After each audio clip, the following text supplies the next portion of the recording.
കുട്ടികളെ ലൈംഗികമായി പീഡിപ്പിച്ച ഒരു വൈദികനിലാണ് അവർ അന്വേഷണം തുടങ്ങിയത്.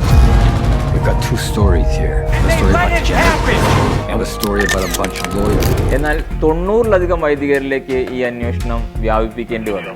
പിന്നീട് തുടരെ ഇതിനെക്കുറിച്ച് അവർ വാർത്തകൾ നൽകിക്കൊണ്ടേയിരുന്നു. 2003-ൽ ഈ പരമ്പരയ്ക്ക് പുലിസ്റ്റർ പ്രൈസും കിട്ടി. ഈ സംഭവങ്ങളെല്ലാം കോർത്തിണക്കിക്കൊണ്ട് 2015-ൽ ഇറങ്ങിയ ചിത്രമാണ് സ്പോട്ട്ലൈറ്റ്.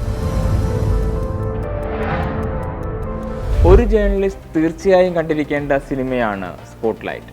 ന്യൂസ് റൂമിൻ്റെ പ്രവർത്തനം, ഒരു സെൻസിറ്റീവ് വിഷയം കിട്ടിയാൽ ന്യൂസ് റൂം എങ്ങനെ അതിനെ കൈകാര്യം ചെയ്യുന്നു എന്നുള്ള നിരവധി പാഠങ്ങൾ ഈ സിനിമയിൽ നിന്നും ഒരു ജേർണലിസ്റ്റിന് മനസ്സിലാക്കാനാകും. മികച്ച സിനിമയ്ക്കും മികച്ച തിരക്കഥയ്ക്കുമുള്ള 2 ഓസ്കാർ അവാർഡുകൾ ഈ സിനിമ കരസ്ഥമാക്കി.